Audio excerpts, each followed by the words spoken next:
네, 안녕하십니까. 김상주입니다. 세상을 절대 못 바꾸는 15분. 시즌 6의 7번째 강의입니다. 어릿 광대를 불러줘. 여러분, 조금 전에 김연아 선수가 소치 올림픽에서 쇼트 프로그램 한 거 보셨죠? 정말 참 아름답게 잘 하더군요. 그걸 보다 보니까는 잠이 안 오더라고요. 그래서 김연아 선수가 연기하는 데서 제가 또 영감을 얻어서 얼른 원고를 써서 지금 아침 5시입니다. 그래서 강의를 지금 녹화 중입니다. 뭐 놀면 뭐합니까? 잠 안 오면 이런 건 하죠. 김연아 선수가 이제 쇼트 프로그램에 선정한 곡이 어릿 광대를 보내주어입니다. 음악의 문외 한인 제가 들어도 참 서정적이고 아름다운 곡이라는 생각이 들더라고요. 이 곡이 더 아름답게 느껴졌던 것은 김연아 선수가 그 곡에 따라서 멋지게 연기를 했기 때문이죠. 그 곡을 그냥 라디오에서 들었다면 그런가 보다 했을 겁니다. 이 어릿 광대를 보내주어, 이제 원제는 Sand in the Clouds인데, 이건 스티븐 손드하임에 의해서 만들어진 뮤지컬입니다. 1973년도 브로드웨이에서 초연했던 연극 리들 라인 뮤직에 삽입된 곡인데, 이 곡이 나오는 장면은 한때는 정말 유명했던 여배우였던 데지레가 과거의 연인이었던 프레데릭과 하룻밤을 보내게 됩니다. 그래서 데지레는 그에 대한 사랑을 다시 느끼게 되죠. 그래서 다시 시작하자고 얘기를 하죠. 하지만 프레데릭은 이미 결혼을 한 상태였습니다. 데지레의 생각에는 과거에 이 남자가 날 쫓아다녔으니까 당연히 자신의 사랑을 받아줄 거라고 생각했지만 지금의 아내를 사랑한다는 얘기를 합니다. 그래서 그 사랑을 거절하죠. 그러니까 이번에는 프레데릭이 데지레를 차버린 거죠. 이 장면에서 어릿 광대를 보내주오란 서정적인 음악이 나옵니다. 그녀는 이제 자신의 옛사랑에게 거절당한 후에 자신의 어리석음과 속상한 감정, 거절당한 것에 대한 분노감, 삶에 대한 이런저런 회한과 안타까움을 노래하고 있습니다. 그래서 그녀는 자신이 무대에 오르는 대신에 어릿 광대를 올려보내달라고 하는 것이 가사의 내용입니다. 당시 연극 무대에서는 연극이 시작하기 전에 관객의 호응을 얻기 위해서 어릿 광대가 나와서 잠깐 연극을 했습니다. 공연을 하고 또 불가피한 사정이 있어서 배우가 무대에 올라갈 수 없을 때 급하게 이제 어릿 광대가 올라가서 그 시간을 땜질하곤 했습니다. 그래서 이제 그녀는 무대에 올라갈 마음이 없죠. 그러니까 나 이제 못하겠어. 그냥 어릿 광대 올려보내. 그러면서 이제 이 노래를 부르게 되는 건데, 그 왕년에 잘 나갔던 배우였지만 지금 그저 그런 배우로 전락한 여배우가 옛 연인에게 거절당한 느낌은 어땠을까요? 인생의 오르막길이란 몰라도 인생의 내리막길에서 사랑마저 내 마음대로 되지 않으니까 인생의 고단함과 인생이란 자기 마음대로 되지 않는다는 걸 깨달았을 겁니다. 우리 누구나 인생을 살아가면서 이게 느끼는 감정들이죠. 인생이 힘든 이유는 내가 원하는 대로 가질 수 없다는 겁니다. 또한 가졌다 하더라도 언젠가는 내 손에서 다 빠져나가 버린다는 것이죠. 우리가 흔히 인생무상, 삶의 회의 이러죠. 흔히 인생무상 하면은 인생이 허무하다라는 의미로 알고 있습니다. 근데 실제는 인생 무상이라는 것은 인생은 항상 같을 수 없고 변한다는 것입니다. 이 변한다는 것 때문에 인생이 힘든 겁니다. 우리 이제 어릴 때 이렇게 옹기종기 모여서 우리 집 같은 경우도 5남매가 같이 살고 겨울에는 그냥 김치 하나로만 먹어도 즐겁게 지냈죠. 근데 지금은 다 뿔뿔이 흩어져서 자기 가족도 외국에 나가 있는 또 누나도 계시고, 이렇게 또 변하고, 내 몸도 늙고, 가족들도 하나둘 떠나가고, 그리고 또 그렇게 아끼던 자동차도 보세요. 5년, 6년, 10년 되면 다 낡아 빠집니다. 그리고 그 좋던 지위나 직업도 결국은 젊은 사람들한테 물려줘야 될 때가 오게 됩니다. 가장 흔한 예를 들어드릴게요. 제가 이제 상담하면서 어머니들이 이런 얘기들 많이 하죠.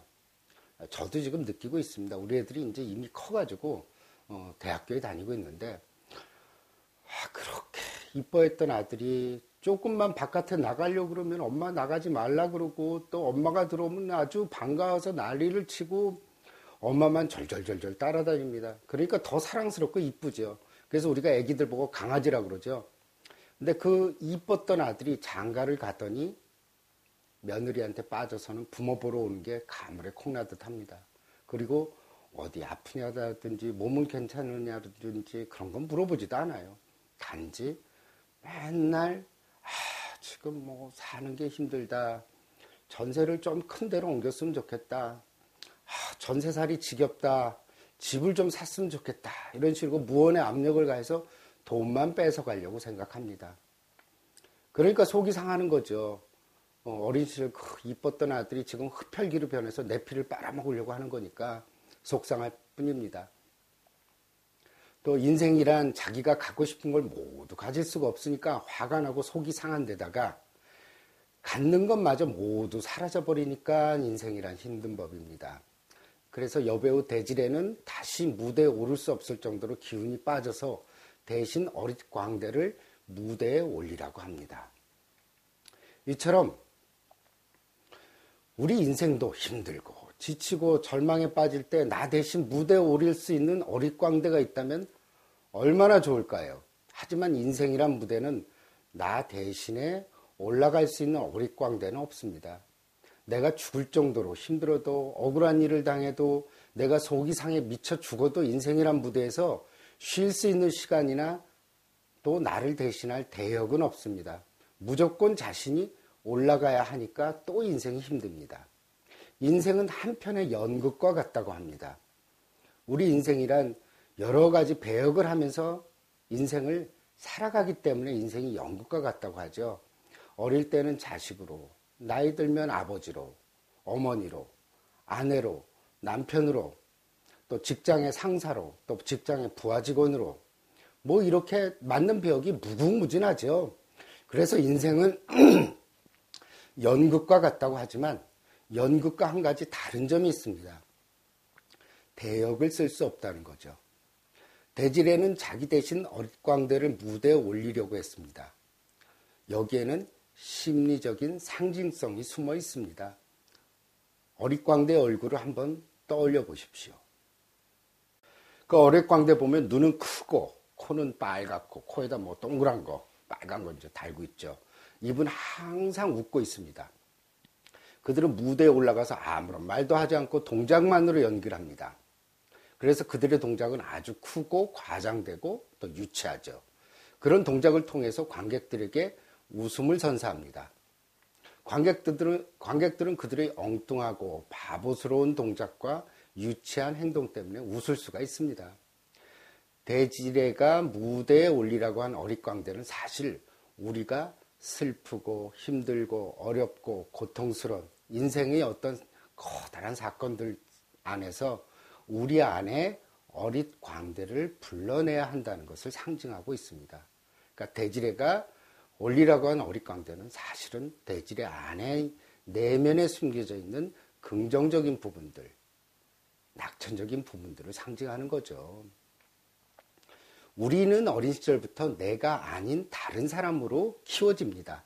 슬퍼도 남들 앞에서 울지 말아야 되고, 남들에게 피해를 주지 말아야 되고, 항상 남들에게 좋은 이미지를 줘야 하고, 또 사회적으로 성공하고 남들에게 훌륭한 사람으로 보여주도록 키워졌습니다.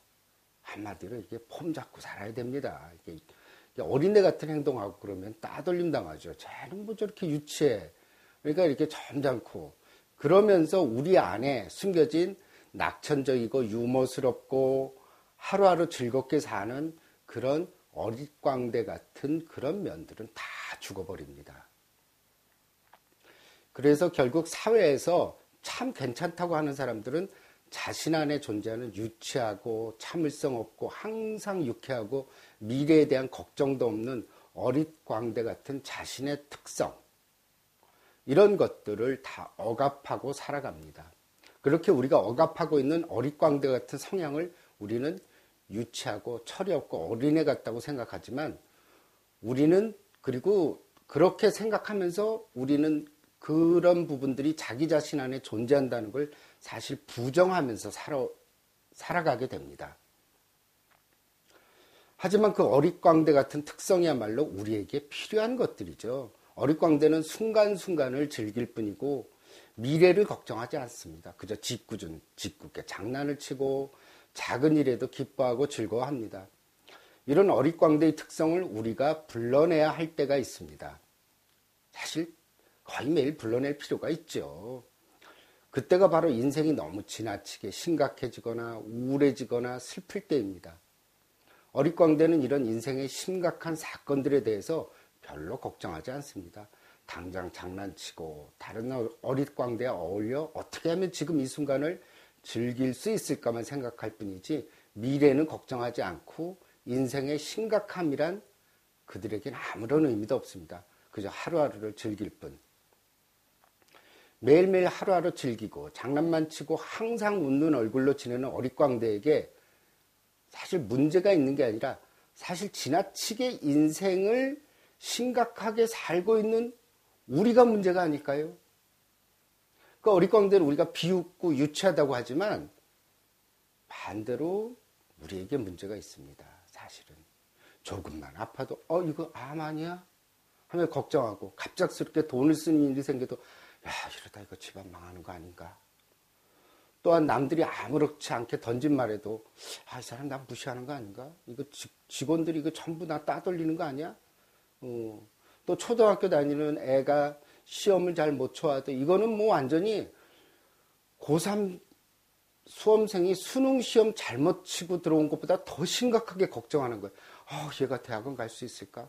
이렇게 우리 심각하게 삽니다. 어릿광대가 보기에 우리는 너무나 지나치게 냉정하고 걱정은 산더미같이 이고 다니고 전혀 웃지도 않고 작은 일에도 지나치게 심각하게 살고 있는 비정상적인 걸로 보고 있을지 모릅니다. 사실 길거리 한번 나가서 사람들 얼굴 쳐다보세요. 얼굴들이 다 굳어져 있고 종종걸음으로 이리 뛰고 저리 뛰고 다닙니다. 뭐가 그렇게 급하고 바쁘고 심각할까요? 이렇게 매일매일 우리는 살아가고 있습니다. 그런데 이런 억압된 어릿광대를 그런 측면들이 나올 때가 있죠. 가장 흔한 예가 술을 마실 때입니다. 이거는 이제 지나치게 술을 마시고 우리가 말하듯이 꼬장 부리고 깽판 치는 거 이런 걸 얘기하는 거 아닙니다. 그건 어릿광대가 아니라 미친 거죠. 이제 우리가 적당히 술을 마시면 자기 안에 억압되었던 즐거운 감정이 튀어나옵니다.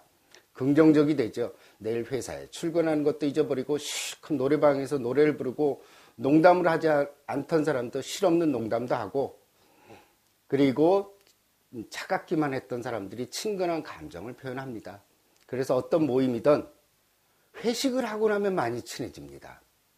이제 어릿광대 같은 모습으로 만나면서 계급장 다 떼고 사실 만나는 거죠. 자신의 가면을 벗고 어린애처럼 친해질 수 있기 때문입니다.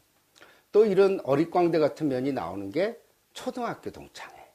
그때 가면은 뭐 지금 현재 타이틀이나 나이 다 상관없어요. 서로 욕하고 뭐하고 이제 뭐 이렇게 즐거운 시간 보내죠. 그때로 돌아가는 거예요.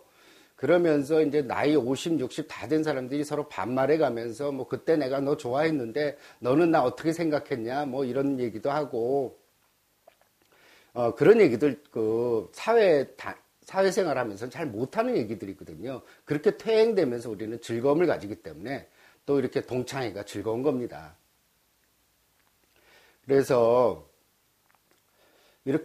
그런데 이렇게 술의 힘을 빌리지 않고 술을 마시면 이제 우리가 어릿광대 같은 측면이 나온다고 그랬죠. 순간순간 인생이 심각해질 때 우리는 우리 안에 어릿광대를 불러낼 필요가 있습니다. 아, 걱정 많이 한다고 일이 해결되던가. 걱정 많이 하면 일이 해결되면 저는 진짜 3박 4일, 4박을 잠도 안 자고 걱정하겠습니다. 지금은 그저 웃음이 나오지 않아도 어릿광대 그 과장된 미소 있죠. 이렇게 쭉 올라간 거. 응? 그냥 씩 한번 웃어보세요. 웃음 안 나와도. 그럼 기분 좋아집니다. 그리고 가만 지나간 자신들의 인생을 한번 살펴보십시오. 다들 인생의 고비들 없었던 분 하나도 없습니다. 한두 번도 아니고 여러 번이죠. 그때만 해도 도저히 살 수 없을 것 같고 이 고통과 고난 이제 이게 힘들구나. 응? 근데 지금 지나가서 가만히 한번 되짚어서 생각해 보세요. 그것들이 다 지나가지더란 겁니다. 그렇게 과거에 힘들고 고통스러웠던 일들을 이렇게 떠올려 보면은 시간이 지나니까 잊혀지고 용서가 다 되지고 또 이렇게 또 살아있는 느낌들 받게 됩니다. 자, 반가운 소식 하나 전해드리겠습니다. 사람들 다 똑같습니다. 나만 안 좋고 나만 힘들고 이런 거 아니에요. 어느 인생이고 돈이 많던 재산이 많던 지위가 높던 간에 남들이 보기에 도대체 흠잡을 수 없는 그런 집안도 그 안에 고통과 고난 그리고 인생에서 겪어야 될 힘든 점들이 있습니다. 제가 정신과 의사 아닙니까? 제가 좋은 타이틀 가지고 있는 분들, 좋은 직업 가지고 있는 분들, 돈 많은 분들 이런 분들 제가 26년 동안 상담한 사람들이에요. 또 장군들 뭐 그런 분들도 다 힘듭니다. 문제들 많으시고요.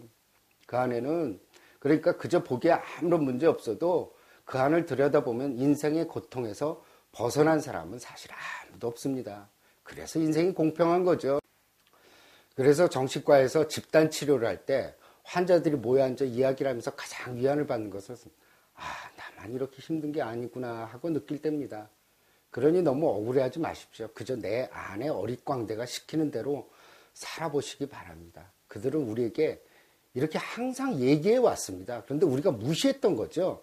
인생 너무 힘들게 살 필요가 없어. 그저 하루하루를 즐기고 내일은 걱정하지 말고 지금 이 순간을 느끼고 걱정일랑 할 필요도 없어. 누구나 다 겪는 일이니까. 그리고 인생이 걱정한다고 해서 생길 일이 안 생기고 안 생길 일이 생기는 건 아니라고 얘기해주고 있었습니다. 그래서 인생 힘들고 어려울 때 집안에 불 다 끄고 커튼 치고 그 낮에도요. 하루 종일 침대에만 누워 지내지 마시고 그냥 확 침대에서 박차고 일어나서 동네 한 바퀴 돌다 들어가십시오. 그리고 억지로라도 코미디 영화 찾아서 보기도 하고 속으로 끙끙 앓지 말고 힘든 건 누군가에게 얘기하시기 바랍니다. 힘든 얘기는 하면 할수록 내가 그 사건을 보는 시각이 점점 덜 심각하게 느껴지게 됩니다. 즉, 그 사건을 보는 시각이 좀 객관적으로 바뀌게 돼요. 그렇기 때문에 그 사건의 무게가 훨씬 덜 느끼게 됩니다. 그런 얘기라도 할 사람이 없으면 있죠. 가만히 산책하세요. 마음이 조금씩 정리가 되고 마음이 편안해집니다. 집안에 침대에서 이리 뒹굴고 저리 뒹굴고 해봤자 나쁜 생각뿐이 안 납니다. 자, 힘들 때는 어릿광대를 부르세요. 우리 안에 어릿광대는 항상 존재하고 있고 불러주지 않아서 항상 재미없고 지루해합니다. 그러니까 제발 우리 내면에 어릿광대를 보내주오. 이상입니다.